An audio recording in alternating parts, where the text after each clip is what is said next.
Nakatayo ako sa fragrance counter. Sinusubukan ang isang hand cream nang makita ko ang aking asawang si Marco. Nasa high-end section siya ng Greenbelt Mall sa Makati. Ang kaliwang kamay niya ay nakapatong sa likod ng isang mas matandang babae. Ang kanang kamay niya ay may bitbit na malutong na paper bag. Ang gintong logo ng luxury mall ay kumikinang sa ilalim ng ilaw. Ang babae ay nakasuot ng dark green na velvet pantsuit. Ang kanyang buhok ay nakaayos sa mahigpit at perpektong kulot. Nang tumagilid siya para ngumiti, ang mga kulubot sa gilid ng kanyang mga mata ay sapat na ang lalim para makahuli ng langaw. Yumuko si Marco para kausapin siya. Ang kanyang ekspresyon ay sobrang lambing. Ipinaalala nito sa akin ang araw na nag-propose siya sa akin noong nakaraang taon. "Ma'am, gusto niyo po ba ito?" Tanong ng sales associate. Hindi ako sumagot. Dumiretso ako sa gitna ng kumikinang na usok ng cosmetics department. Ang mga hakbang ko ay hindi matatag na parang papunta ako sa isang matagal nang hinihintay ngunit kinatatakutang appointment. Nang tumingala si Marco at nakita ako, nanigas ang ekspresyon sa kanyang mukha. Ang matandang babae ay sumuliyap sa kanya. Ang noo ay kumunot sa pagkalito. Huminto ako sa harap nila. Ang tingin ko ay unang dumapo ang tingin ko sa babae, tapos kay Marco. Pagkatapos ay nagumiti ako ng pinakamatamis na ngiti sa buong buhay ko. "Aba, hello sir. Ang ganda naman ng kaibigan mo," sabi ko. Ang boses ko ay tumutulo sa sobrang tamis. "Mukha siyang mas matanda sa'yo ng mga 18 taon, hindi ba?" Ang shopping bag sa kamay ni Marco ay nahulog sa makintab na sahig nang may mahinang kalabog. Ang ngiti ng babae sa kanyang maingat na minekapan na muka ay nalukot na parang papel na biglang pinilipit. Pinanatili ko ang aking ngiti. Tumalikod ako at naglakad palayo nang hindi lumilingon sa kanilang dalawa. Ang aircon ng mall ay bumubuga ng malakas. Nagpapatayo ng balahibo sa aking mga braso. Pero ang mga palad ko ay madulas sa pawis. Ang pangalan ko ay Kara. Ako ay 31 anyos. 3 taon na kaming kasal ni Marco. College sweethearts kami na nanatili sa Manila pagkatapos gumraduate. Nagpapatakbo ako ng isang maliit na boutique interior design firm. Siya naman ay isang investment director sa Sterling Capital. Ang buhay namin ay tulad ng karamihan sa mga urban professional couples. Madalas siyang bumibiyahe para sa trabaho at ako naman ay madalas nagtatrabaho hanggang gabi. Nanonood kami ng sine at kumakain sa labas tuwing katapusan ng linggo at bumibisita sa aming mga magulang minsan sa isang buwan. Maayos ang buhay, matatag. Akala ko ganito, dapat ang pag-aasawa hanggang noong nakaraang 3 buwan. Nagsimulang gumawa ng madalas na business trip si Marco sa Cebu. Laging binabanggit ang parehong proyekto. Ang Series B financing para sa kumpanyang tinatawag na Evergreen Biopharma. Sinasabi niyang mahirap pakisamahan ng management team nila at kailangan ng matinding pag-aalaga. Ang mga kamiseta mula sa mga brand na hindi ko kailanman binili para sa kanya ay nagsimulang lumitaw sa kanyang maleta. Pinalitan niya ang passcode sa kanyang telepono at nagsimulang dalhin ito sa banyo kapag naliligo siya. Nagkunwari akong hindi napapansin. Kakakuha lang ng firm ko ng 2 malalaking kliyente at nagtatrabaho ako lagpas hating gabi halos araw-araw. Nung nakaraang Miyerkules, habang inaayos ang kanyang maleta mula sa isa pang biyahe sa Cebu, nakakita ako ng resibo mula sa isang department store na nakasingit sa gilid na bulsa. Ang kabuuan ay 400,000 piso. Ang nakalistang item ay damit pambabae. Kinuhaan ko ito ng litrato. Ibinalik ang resibo kung saan ko ito nakita at walang sinabi. Kagabi sa hapunan, pinunasan ni Marco ang kanyang bibig at sinabing, "Kailangan kong bumalik sa Cebu bukas. Kailangan kong madaliin ang mga bagay sa Evergreen." Sinandokan ko siya ng sabaw. Gaano katagal sa pagkakataong ito? 3 o 4 na araw siguro? Nanatili ang tingin niya sa kanyang mangkok. Iniiwasan ng aking tingin. Mayong hapon, Nag-reschedule ang isang kliyente ng aming meeting sa huling minuto. Pagkaalis sa opisina nila, dapat sana ay magmamaneho ako pabalik sa aking studio. Sa halip, sa isang kapritsyo na hindi ko maipaliwanag, nagmaneho ako papuntang NAIA at bumili ng tiket para sa susunod na flight papuntang Cebu. Sa loob ng isang oras na biyahe, inaliw ko ang libu-libong posibilidad. Iwinawaksi ang bawat isa sa sandaling dumating ito. Hindi ganong klaseng tao si Marco. Paulit-ulit kong sinabi sa sarili ko. Dumating ako sa Cebu ng alas 4 ng hapon. Hinanap ko ang pinaka-eksklusibong mall sa lungsod at sumakay ng taxi papunta doon. Hindi ko alam kung ano ang hinahanap ko. Nagpalakad-lakad lang ako nang walang direksyon sa seksyon ng mga luxury brand hanggang sa maamoy ko ang isang pamilyar na cologne, yung iniregalo ko sa kanya noong birthday niya noong nakaraang taon. At pagkatapos, ay nakita ko sila. Pagkaalis sa mall, umupo ako sa isang bench sa labas sa loob ng kalahating oras. Tumunog ang telepono ko ng 2 beses. Si Marco yon sa parehong pagkakataon. Hindi ko sinagot. Ang ikatlong tawag ay mula sa aking assistant na si Mia. Sinasabing gusto ng kliyente na ayusin ang plano ng disenyo para sa meeting bukas. Habang nakikinig sa boses niya, parang surreal ang sitwasyon. Gumuguho na ang mundo ko, pero kailangang ituloy ang meeting bukas. Bumili ako ng tiket para sa huling flight pabalik ng Manila. Habang mabilis na lumilipad ang eroplano sa dilim, pinanood ko ang mga ilaw na kumikislap sa labas ng bintana. Naalala ko ang mga sumpaan ni Marco sa aming kasal 3 taon na ang nakakaraan. Sinabi niyang gagawin niya akong pinakamasayang babae sa mundo. Umiyak ako noon. Gusto kong umiyak na yon. Pero tuyo at mahapdi ang mga mata ko. Alas 11 na ng gabi, nang igulong ko ang aking maliit na maleta, papasok sa aming kondo sa BGC. Bukas ang ilaw sa sala. Nasa sofa si Marco, ang ashtray sa harap niya ay puno ng 4 o 5 upos ng sigarilyo. Pumunta ka sa Cebu, sabi niya. Hindi yung tanong, isang business trip, sagot ko. Inilalagay yung maleta ko sa tabi ng dingding.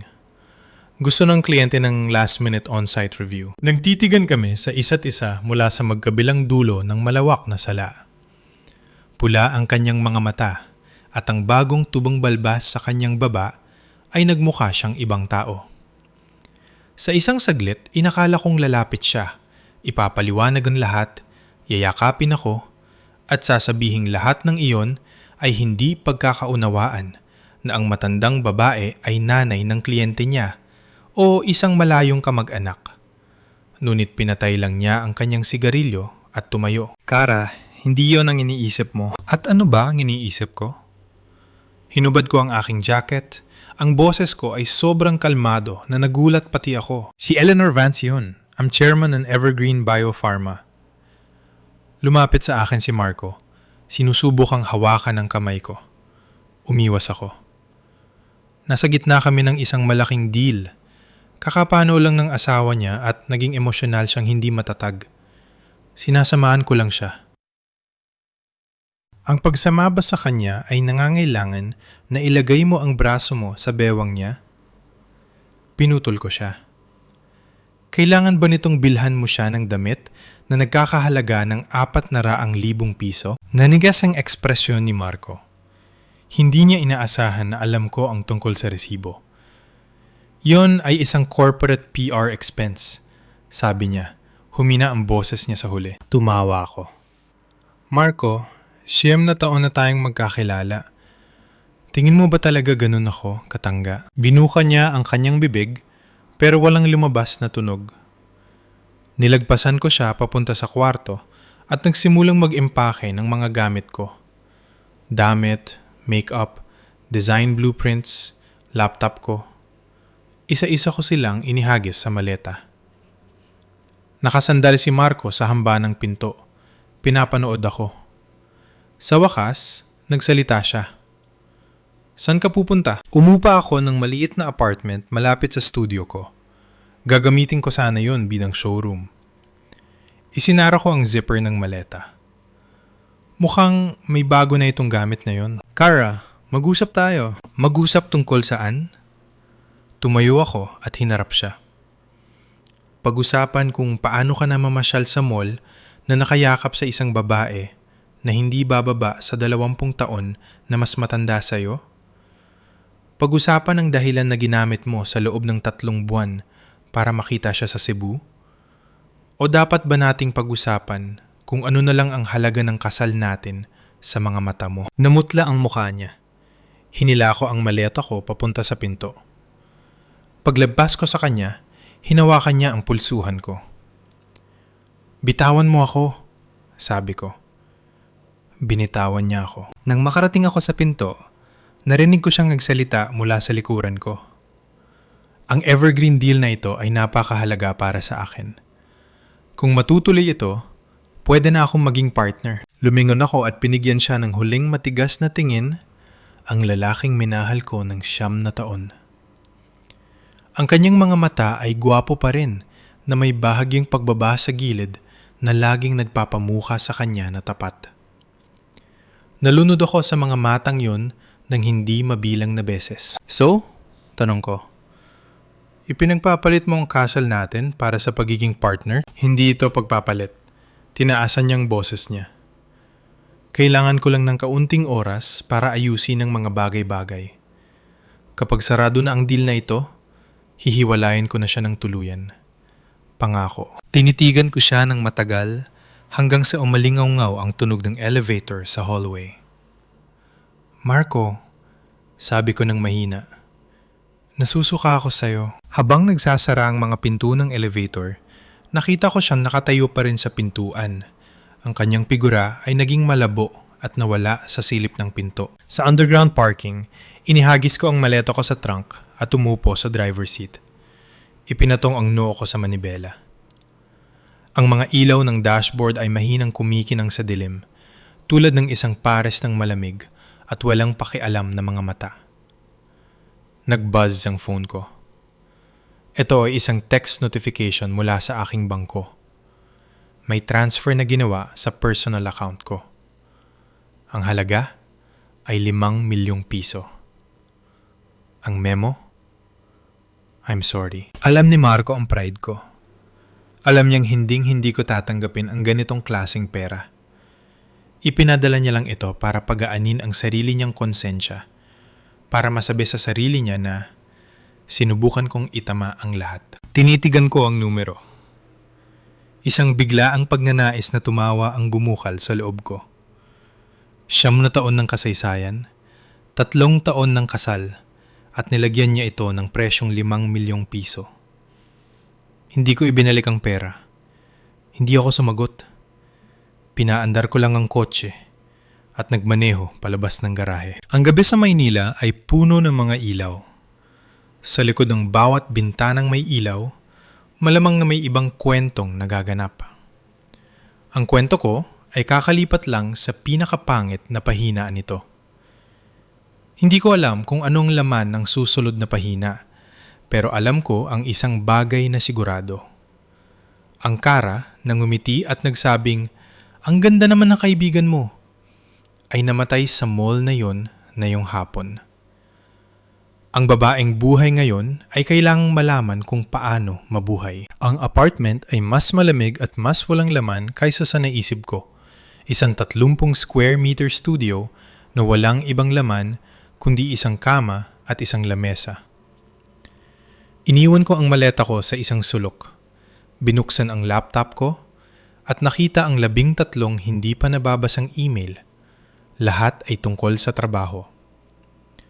Gumawa ako ng isang tasang instant coffee at nagsimulang sumagot na parang walang nangyari ngayong araw. 2:00 ng madaling araw, isinara ko ang computer at humiga sa kakaibang kama. Ang kisame ay puti, sobrang puti. Ipinikit ko ang aking mga mata, ngunit ang nakikita ko lang ay si Marco na nakayakap sa matandang babaeng iyon. Ang kanyang guilty na mga mata nang tumingin siya sa akin. Ang singsing pangkasal na hinubad ko at iniwan sa aking dresser. Tumunog ulit ang phone ko.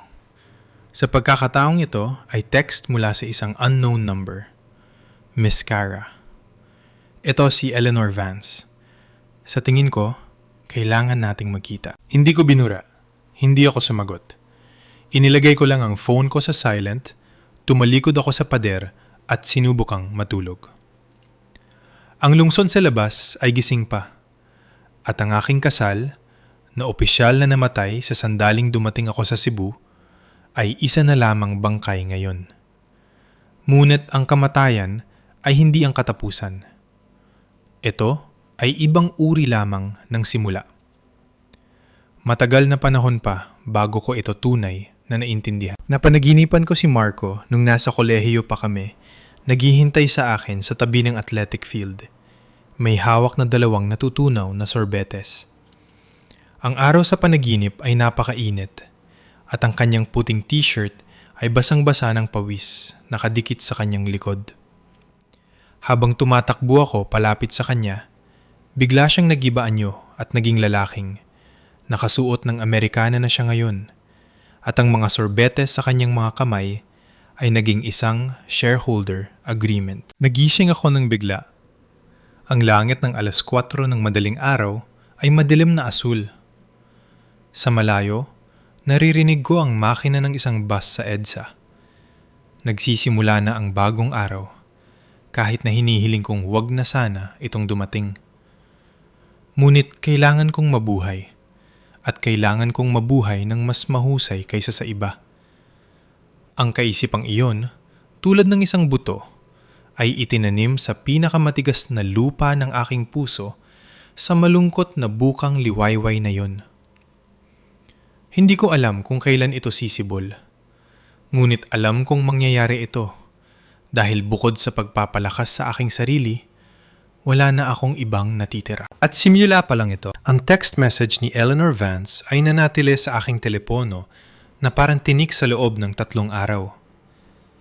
Hindi ko binura at hindi ako sumagot. Tuwing umaga, sinusulyapan ko ito. Pagkatapos ay magsisipilyo, maghihilamos at pupunta sa studio. Ang buhay ay tila bumalik sa normal kung babaliwalain mo ang maputlang linya sa aking kaliwang palasingsingan kung saan nakalagay noon ang singsing. Sa ika-4 na araw, isang Huwebes ng umaga, habang tinatapos ko ang mga construction drawings kasama ang aking assistant na si Mia, sinabi ng receptionist na may dumating na kliyente kahit walang appointment, ngunit mapilit na makausap ako. Lumabas ako sa reception area at nakita ang isang babaeng nakasuot ng navy blue na suit na nakaupo sa sofa. May hawak siyang disposable paper cup sa kanyang mga kamay. Ang kanyang postura ay formal na parang nasa isang diplomatic summit. Mukha siyang nasa mid-55 dekada. Ang buhok ay nakapusod ng mahigpit at may gold-rimmed na salamin sa ilong. Hindi ito si Eleanor Vance. Miss Cara, ako ang personal assistant ni Eleanor Vance. Ang pangalan ko ay Joy, sabi niya. Tumayo at nag-abot ng calling card. Ang pilak na letra sa card ay nagsasabing Evergreen Biopharma Incorporated. Ang kanyang titulo ay Special Assistant to the Chairman. Hindi ko kinuha ang card. Wala akong negosyo sa kumpanya niyo. Gusto ni Mrs. Vance na makausap kayo? Sabi ng assistant. Ang tono niya ay flat at mechanical na parang robot. Tungkol kay Mr. Marco Reyes. Sa labas ng salaming pinto ng reception area, 2 sa aking mga empleyado ang nagkukunwaring nag-aayos ng mga materyales. Ang kanilang mga tainga ay halos nakaabang. Sa opisina ko, sabi ko, tumalikod. Ang opisina ko ay isang maliit na 12 square meter na espasyo na puno ng mga blueprint at material samples. Sinuri ni Assistant Joy ang silid. Ang kanyang tingin ay tumagal ng 1 segundo sa halos patay na halaman sa aking bintana. Hindi siya umupo sa upuang inalok ko. Ipinapasabi ni Mrs. Vance na ang relasyon niya kay Mr. Reyes ay purong propesyonal. Diretsahan niyang panimula. Dahil sa kasulukuyang financing deal, naging madalas ang kanilang interaksyon na maaring nagdulot ng hindi pagkakaunawaan sa inyong panig. Kumuha ako ng pakete ng sigarilyo mula sa aking drawer. Tumigil na ako sa paninigarilyo 2 taon na ang nakararaan. Ngunit bumalik ako ngayong linggo. Nagsindi ako ng isa at tinignan siya sa gitna ng usok. Ang profesional na relasyon ba ay nangangailangan ng hawakan sa bewang habang nagsha-shopping? Ang asawa ni Mrs. Vance ay pumanaw 3 buwan na ang nakakaraan. Siya ay naging emosyonal na hindi matatag. Memoryadong sagot ni Assistant Joy. Ang kanyang linya ay parehong-pareho sa sinabi ni Marco. Si Mr. Reyes ang project lead. Ang pagpapakita ng malasakit sa isang kliyente ay bahagi ng kanyang trabaho. Siguro ay may napakagandang employee benefits ang Evergreen Biopharma. Sabi ko habang nagpapagpag ng abo sa tray. Ang pagsama ba sa mga namimili ay itinuturing na ngayong work-related injury? Sa wakas ay nagkaroon ng lamat sa kalmadong ekspresyon ni Assistant Joy. Kumuha siya ng makapal na sobre mula sa kanyang briefcase at inilagay ito sa aking mesa. Ipinapaabot ni Mrs. Vance ang kanyang paumanhin. Ito ay para sa iyong emotional distress. Tiningnan, bawiin mo yan, sabi ko. Miss Kara, sabi ko bawiin mo yan. Pinatay ko ang sigarilyo sa clay ashtray. Sabihin mo kay Eleanor Vance na hindi ako nagbebenta ng asawa. Kung gusto niyang bilhin si Marco, makipagnegosasyon siya ng direkta kay Marco. Huwag kang pumunta dito para suhulan ako. Kinuha ni Assistant Joy ang sobre at binigyan ako ng mahaba at malalim na tingin. Sinabi rin ni Mrs. Vance na kung handa kang pumirma sa isang non-disclosure agreement, NDA, na nangangakong hindi mo ibubunyag ang sitwasyon ng iyong kasal kay Mr. Reyes o ang nakita mo kamakailan, maaari niyang ipakilala ang iyong firm sa 3 high-end na kliyente. Lumayas ka. Umalis siya. Ang amoy ng usok ay nanatili sa opisina. Binuksan ko ang bintana at ang hangin ng maagang taglagas ay pumasok. Nililipad ang mga papel sa aking mesa. Kumatok si Mia at pumasok. Nag-aalangan. Kara, yung babae kanina. Isang sales rep. Pinutol ko siya. Ngayong hapon, pumunta ka sa project site sa Kensington. Na-double check na ba ang material list? Hindi pa po. Kailangan ko yan sa loob ng 2 oras. Sumara ang pinto. Sumandal ako sa aking upuan at binuksan ang aking telepono. Ang 5 milyong piso mula kay Marco ay nasa account ko pa rin. Isang tahimik na pang-iinsulto. Hindi ko ito ginalaw, pero hindi ko rin ibinalik. Kung iniisip nila na kayang lutasin ng pera ang lahat, pues itatago ko ito at titingnan kung gaano sila kagalante. Nang gabing yon, natanggap ko ang ika-5 client cancellation sa buwang ito. Kara, pasensya na talaga, sabi ng kliyente sa telepono. Ang tono nila ay humihingi ng paumanhin, ngunit matatag ang kanilang desisyon. Pinag-isipan namin at nagpasya kaming kumuha ng ibang firm. Pwede ko bang malaman kung bakit? Pinanatili kong masigla ang boses ko kahit hindi nila ako nakikita. Hindi lang talaga tugma ang estilo. Pasensya na. Pagkababa ng telepono, tiningnan ko ang aking records. Ito ang ikatlong hindi maipaliwanag na pagkansela ngayong linggo. Ang unang 2 ay nagbigay man lang ng mahinang dahilan. Ang isang ito ay hindi na nag-abalang magpaliwanag. Ang firm ko ay bukas na sa loob ng 4 na taon na may matibay na reputasyon. Ang biglaang sunod-sunod na pagkansela ay hindi maaaring nagkataon lang. Tinawagan ko si Francis, isang supplier ng building materials na ilang taon ko ng katrabaho. Pagkatapos ng kaunting kamustahan, tinanong ko, may naririnig ka bang anumang chismis kamakailan tungkol sa firm ko? Tumahimik si Francis ng ilang segundo. Kara, may ginalit ka ba? Anong ibig mong sabihin? Ang sabi-sabi sa labas ay nagkakaproblema daw ang mga recent projects mo. Palpak na trabaho, away sa mga kliyente. Hininaan ni Francis ang boses niya. Detalyado ang mga chismis. Alam kong hindi ganyan ang trabaho mo. Pero ang chismis ay kumakalat na parang apoy. Sinong nagkakalat? Ayan ang hindi ko alam. Mag-ingat ka lang.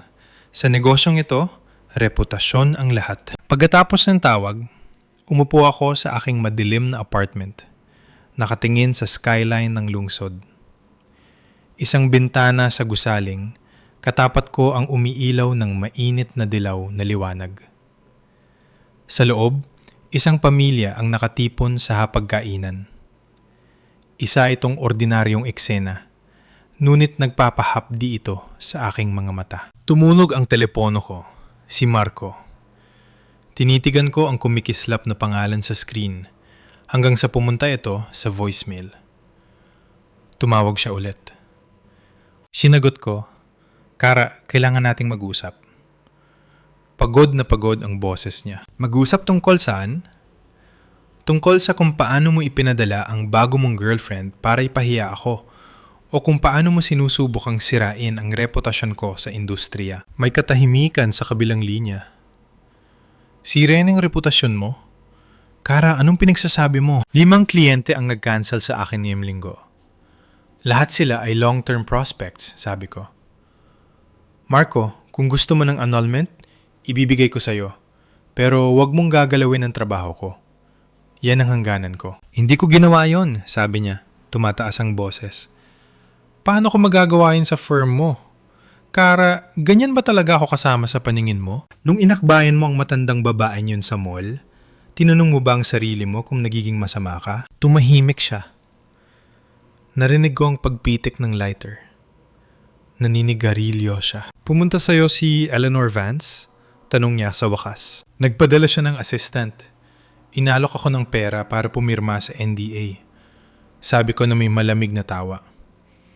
Marco, bago mo ibenta ang sarili mo, pwede bang hiwalayan mo muna ako ng legal? Alam mo ba kung ano ang parusa sa pakikiapid? Hindi ko ibinebenta ang sarili ko. Halos sumigaw na siya. Kara, komplikado to. Hindi ko maipapaliwanag ang lahat na yon, pero pwede bang pagkatiwalaan mo lang ako sa pagkakataong ito? Isang beses lang. Pagkatiwalaan ka saan? Pagkatiwalaan na ang pagyakap sa kanya ay professional courtesy? Na pumunta ka sa Cebu ng 8 beses sa loob ng 3 buwan para sa isang proyekto?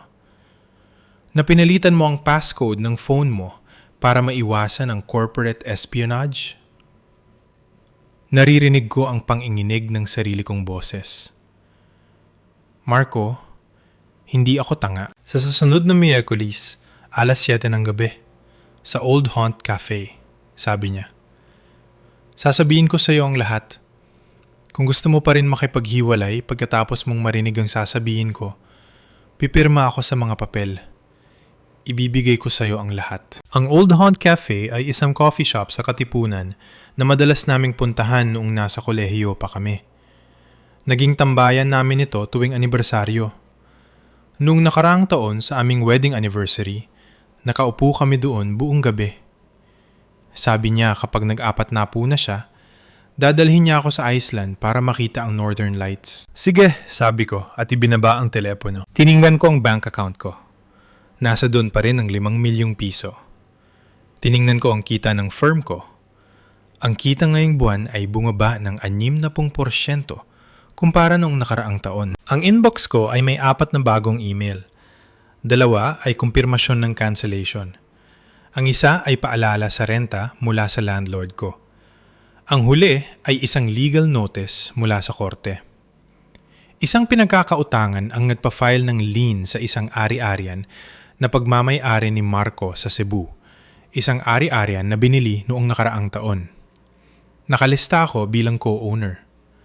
Wala akong alam tungkol sa ari-arian na ito. Bago mag-Miyerkules, 3 bagay ang ginawa ko. Una, kumuha ako ng private investigator. Hindi siya yung tipong naka-trench coat at shades gaya sa pelikula. Isang ordinaryong middle-aged na lalaki na nagmamaneho ng lumang Toyota at nagsasalita na may matigas na puntong Tagalog. Ibinigay ko sa kanya ang litrato ni Marco, plaka ng sasakyan, at listahan ng mga lugar na madalas niyang puntahan. Binayaran ko siya ng 50,000 piso bilang retainer. Tutukan mo ang mga galaw niya sa Cebu, lalo na ang pakikipag-ugmayan niya kay Eleanor Vance. Ang PI, isang lalaking nagngangalang Mang Costello, ay umisi habang kinukuha ang folder. Huhulihin ng cheater ha? Eksperto ako dito. Hindi lang basta cheater, pagtatama ko sa kanya. Isang cheater na may kasamang matandang babae. Kumurap siya, hindi masyadong naiintindihan. Hindi na ako nagpaliwanag pa. Pangalawa, pumunta ako sa isang law firm. Isang kaibigan sa kolehiyo ang nagrekomenda ng abogado na dalubhasa sa annulment at family cases. Ang pangalan niya ay Attorney Davis, isang matalas na babae na may maikling buhok at opisina na puno ng mga sertipiko sa dingding. Mahirap patunayan ang ebidensya ng infidelity sa korte, lalo na sa kasong tulad nito, sabi ni Attorney Davis pagkatapos suriin ang mga tala ko. Ang makita silang magkasama sa mall ay hindi direktang patunay ng sexual na relasyon. Kung igigiit niyang para ito sa negosyo, malamang na ibasura ito ng judge. Kung ganun, mag-focus tayo sa mga ari-arian, sabi ko. May property siya sa Cebu na wala akong alam. Hinala ko ay nagtatago rin siya ng iba pang assets. Tumango si Attorney Davis. Pwede nating gawa ng paraan yan. Ang pag-file ng freeze sa mga assets ay tumatagal. Pero kung makakahanap tayo ng mga tinatagong ari-arian, pwede nating ipaglaban ang mas malaking parte sa settlement. Tumigil siya sandali. Miss Cara, pinapayuhan kitang ihanda ang iyong sarili emosyonal. Ang mga kasong ito ay pwedeng maging mahaba at nakakapagod na laban. Hindi ako natatakot, sabi ko. Pangatlo, bumalik ako sa bahay na tinirhan namin ni Marco. Ginamit ko ang spare key ko. Hindi ko pa ito naisa sa uli. Ang kondo ay maayos. Halos sobrang ayos na parang walang nakatira doon. Ang ref ay walang laman maliban sa bottled water at beer. Ang sapin sa kama sa kwarto ay pinalitan ng sep na hindi ko nakikilala. Sa study room, ang aming mga photo album ay isiniksik sa ilalim ng drawer, natabunan ng tumpok ng mga project files. Umupo ako sa study room ng kalahating oras at walang kinuha kahit ano. Paalis na sana ako nang makita ko ang aming wedding photo sa console sa may pintuan. Pareho kaming nakangiti na parang mga tanga sa litrato. Itinaob ko ito. Miyerkules ng hapon. Dumating ako sa cafe ng alas 6 at 50 minuto ng gabi. Pumili ako ng mesa sa sulok malapit sa bintana na may tanawin ng buong kalye. Umorder ako ng Black Americano. Pagkadating nito, nagsimulang umulan. Pino ang mga patak na gumuguhit sa salamin na parang gintong sinulid sa ilalim ng mga ilaw ng poste. 7:10 gabi. Wala pa si Marco. Tinawagan ko siya. Dumiretso sa voicemail. 7:30 ng gabi. Lumapit ang waiter at nagtanong kung gusto ko ng refill. Umiling ako at patuloy na tuningin sa labas ng bintana. Lumalakas na ang ulan. Ang mga naglalakad ay nagmamadaling sumilong at ang mga gulong ng sasakyan ay sumisitsit sa mga tubig sa kalsada. 4 na oras ng gabi. Nakatanggap ako ng text mula sa unknown number. Miss Cara, si Mr. Reyes ay hindi inaasahang naantala. Hindi siya makakarating ngayong gabi. E.V. Eleanor Vance. Tinitigan ko ang mensahe ng isang buong minuto. Tapos ay tinawagan ko ulit ang numero ni Marco. Voicemail pa rin. Sinubukan ko ang linya ng opisina niya. Walang sumasagot. Tinawagan ko ang sekretarya niya na nauutal na sinabing nag-leave daw si Mr. Reyes ngayong hapon. Ininom ko ang malamig na kape sa isang lagok. Napakapait nito na namanhid ang dila ko. Habang nababayad ako ng bill, tahimik na sinabi sa akin ng waiter.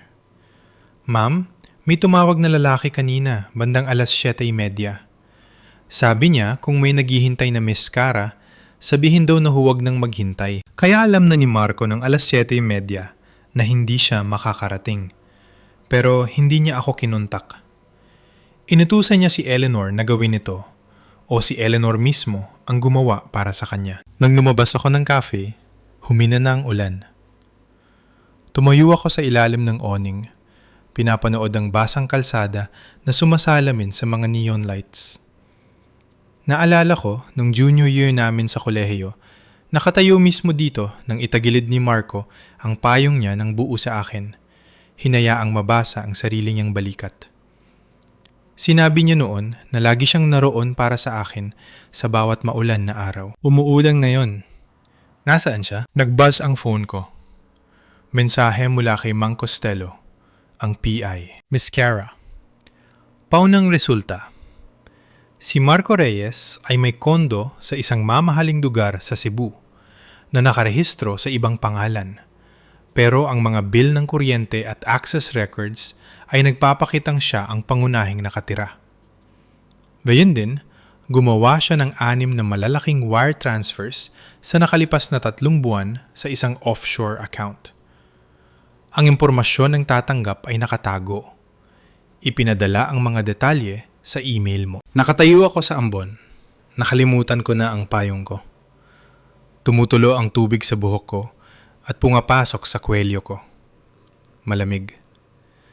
Sa kabilang kalye, isang malaking LED screen sa isang department store ang nagpapalabas ng ad ng alahas. Isang modelo na nakasuot ng diamond ring ang nakangiti ng may lubos na kaligayahan. Tumingin ako sa sarili kong hubad na palasingsingan.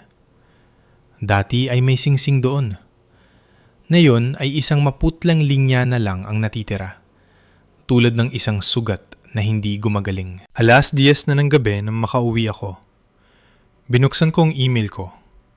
Ang file ni Mang Costello ay naglalaman ng kopya ng titulo ng kondo, mga screenshot ng bank transfers at ilang malabong litrato. Sina Marco at Eleanor na pumapasok at lumalabas ng hotel, laging gabi na. Mababa ang resolution ng mga litrato, pero malinaw na sila yon. Sa isa, nakangiti si Eleanor. Ang braso niya ay nakakawit kay Marco. Ang isa niyang kamay ay inaayos ang kwelyo ng coat ni Marco. Ang kilos ay kasing intimate ng mag-asawang matagal ng kasal. Bahagyang nakayuko ang ulo ni Marco. Malambot ang linya ng kanyang profile. Iyon ang ekspresyon niya kapag siya ay ganap na relax. Sobrang focus ako sa mga imahe na 3 beses nang tumunog ang doorbell bago ako nakareact. Sa silip ng pinto, nakita ko si Marco. Basang-basa siya. Ang guhok ay nakadikit sa no. May hawak siyang paper bag. Ang ilalim nito ay basang-basa at lumalaylay. Binuksan ko ang pinto, pero hindi ko siya pinapasok. Sorry, sabi niya. Ang boses niya ay paos. May nangyari lang, namatay ang phone ko. Nag-text si Eleanor. Pinutol ko siya. Sinabi niyang busy ka. Napakaunti siya. Kinuntak ka niya? Ano pa ba ang dapat kong gawin? Sumandal ako sa hamba ng pinto. Marco, may saysay pa ba ang mga larong ito? Ang pagpapasa sa kanya ng mga mensahe mo? Ang pag-aalok niya ng pera sa akin? Ang pagsasabi niyang business partners lang kayo? Sino ba talaga ang spokesperson dito? Hindi ko. Tinaasan niya ang boses niya. Ipinatawag ako sa isang last-minute project review ngayong hapon. Pinapatay nila ang mga phone namin. Pagkatapos, nagmaneho ako pabalik agad. Impyerno ang traffic dahil sa ulan. Isang project review na kailangang patain ng phone? Tumawa ako. Kumukuha ka ba ng bar exam o nasa national security briefing ka? Binuka niya ang bibig niya pero walang mahanap na salita. Ang bag ay dumulas sa kamay niya at nahulog. Ang laman ay kumalat sa sahig. Isang kahon ng antacid na lagi kong iniinom para sa sikmura ko at isang pakete ng chamomile tea. Dati niya itong ginagawa para sa akin kapag masakit ang puson ko. Tiningnan ko ang mga gamit sa sahig at nakaramdam ng mapait na irony. Naalala niya ang sakit ng sikmura ko. Naalala niya ang menstrual cramps ko. Pero hindi niya maalala ang pinakasimpleng prinsipyo ng kasal. Ang katapatan. Pumasok ka, sabi ko. Tapusin na natin to. Halatang gulat siya na pinapasok ko siya. Nag-alangan siya ng 1 segundo bago yumuko para pulutin ang mga gamit at sumunod sa akin sa loob. Ang 30 square meter na studio ay sapat na maliit para makita sa isang tingin. Ang kalahating nakaimpaking maleta ko ay nasa tabi pa rin ng pader. Ang mesa ay puno ng mga cup noodles at basyo ng kape. Dito ka nakatira? Tanong niya. Bakit? Inaasahan mo ba na bibili kami ni Eleanor ng mansyon? Umupo ako sa tanging upuan, iniiwan ang gilid ng kama para sa kanya. May 30 minuto ka. Ipaliwanag mo ang lahat. Hindi siya umupo. Nakatayo siya sa gitna ng kwarto na parang estudyanteng pinapagalitan. Tumutulo ang tubig mula sa pantalon niya papunta sa sahig, bumubuo ng maliit na sanaw. Ang asawa ni Eleanor ay si Richard Vance, ang founder ng Evergreen Biopharma. Namatay siya sa atake sa puso 3 buwan na ang nakakaraan. Walang naiwang last will. Panimula ni Marco. Mabilis magsalita na parang nagbabasa ng script. Magulo ang kumpanya. Si Eleanor ang chairman, pero sinusubukan siyang patalsikin ng mga dating opisyales. Kailangan niya ang investment ng Sterling para patatagin ang posisyon niya. At ako ang project lead. Kaya, nagkarelasyon kayo, sabi ko. Isang palabas lang yun para sa kapakinabangan ng iba sa kumpanya, sabi niya, apurado ang boses. Kailangan ni Eleanor na mag-project ng imahe na may suporta siya, na may bago siyang kakampi. Kung makikita nila akong malapit sa kanya, mas mag-iingat ang mga taong gustong magpatalsik sa kanya. Mag-iingat saan? Mag-ingat na nakahanap siya ng lover na 30 years na mas bata sa kanya? Tumayo ako at lumapit sa kanya. Marco, ikwento mo yan sa bata. Ang palabas ba ay nangangailangan ng late night hotel visits? Ang palabas ba ay nangangailangan ng pagbili sa kanya ng damit na nagkakahalaga ng 400,000 piso? Ang palabas ba ay nangangailangan ng pagbili mo ng kondo sa Cebu nang hindi ko alam? Namutla ang mukha niya. Paano mo nalaman ang tungkol sa kondo? Tingin mo ba ganun kakagaling magtago? Nagpakawala ako ng matalim na tawa. Marco, 3 taon tayong kasal. Alam ko kung nagsisinungaling ka kahit nasa malayo ka pa. Ngayon, sabihin mo sa akin ng totoo o lumayas ka at magkita na lang tayo sa korte. Tahimik ang kwarto maliban sa mahinang ugong ng air conditioner. Sa labas, lumakas ang ulan, humahampas sa bintana. Nakatitig si Marco sa sahig at nakikita ko ang panginginig ng mga kamay niya sa gilid. Pagkaraan ng mahabang sandali, tumingala siya, pula ang mga mata. Yung kondo, binili yun ni Richard Vance bago siya namatay. Nakarehistro yun sa pangalan ng isa sa mga malayong kamag-anak ni Eleanor. Pagkamatay ni Richard, gusto niyang ilipat yun sa akin bilang kabayaran sa kooperasyon ko. Kabayaran sa anong kooperasyon? Tinitigan ko siya. Umiwas siya ng tingin. Sa pagturong sa kanya na makuha ang buong kontrol ng kumpanya. Kara, magiging public na ang Evergreen. Kung magtatagumpay ang deal na ito, ang shares na makukuha ko ay sapat na para sa atin. Para sa atin? Walang tayo, Marco. Pinutol ko siya. Wala na simula nung inakbayan mo siya sa mall na yon. Mukha siyang sinampal. Napaatras siya ng isang hakbang. Hindi ko siya kailanman sinipingan, sabi niya. Halos pabulong ang boses. Kahit papaano, hindi pa. Ang kailangan niya ay partner na tatayo sa tabi niya sa publiko. Ang kailangan ko ay magtagumpay ang deal na ito. Ito ay isang mutually beneficial arrangement. Mutually beneficial? Inulit ko ang mga salita, bawat isa ay parang labaha sa lalamunan ko. So, ano plano mo? Maglaro bilang doting partner para sa kanya habang pinapaasa ako?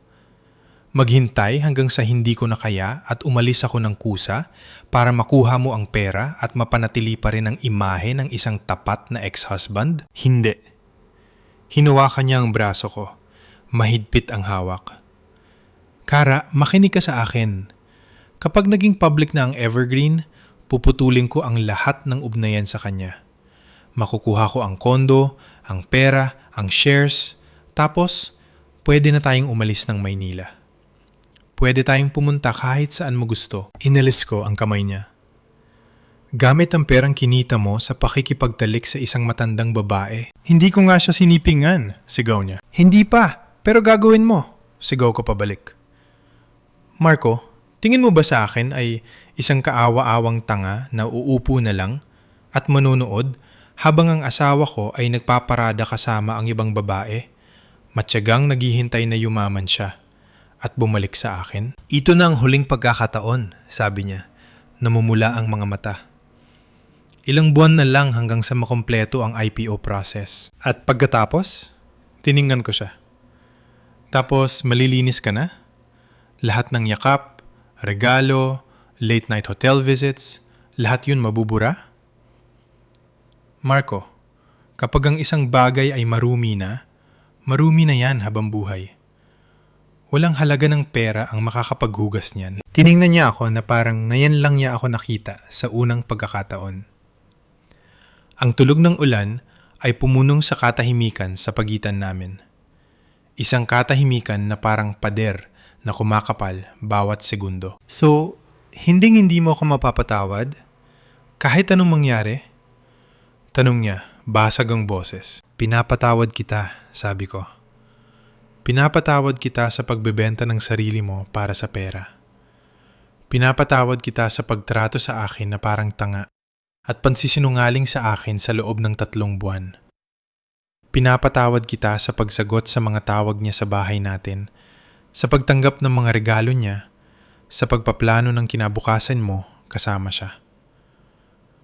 Tumigil ako. Pero hindi ako maghihintay sa'yo at hindi ako tatanggap ng kahit isang sentimo ng pera mo. Maghihiwalay na tayo. Magpapa-annul ako. Napaatras siya, tumama sa pader.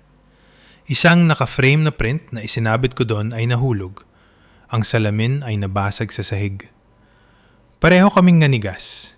Hinahayaan ang mga bubog na kumalat sa paanan namin. Paano kung sabihin kong ayaw ko? Tanong niya, mahina ang boses. Di magkikita tayo sa korte. Yumuko ako, pinulot ang antacid at saa mula sa sahig at ibinalik ang mga ito sa kamay niya. Dalhin mo to at huwag ka nang babalik. Nakatayo siya sa pinto ng matagal. Sa wakas, sinabi niya, Kara, pagsisisihan mo to. Pinagsisisihan ko na, sagot ko. Pinagsisisihan kong hindi kita sinampal mismo sa mall na yon. Sumara ang pinto. Napasandal ako dito, dumudulas pababa sa sahig. Nanginginig ang mga kamay ko. Nanginginig ang buong katawan ko. Malamig ang sahig. Isang kilabot ang gumapang sa likod ko. Niyakap ko ang aking mga tuhod, ibinaon ang mukha ko, at hindi umiyak. Pagod lang ako. Pagod na pagod. Gusto ko nang matulog doon at hindi na magising. Pero alam kong hindi pwede. May client meeting ako ng 8:00 ng umaga bukas.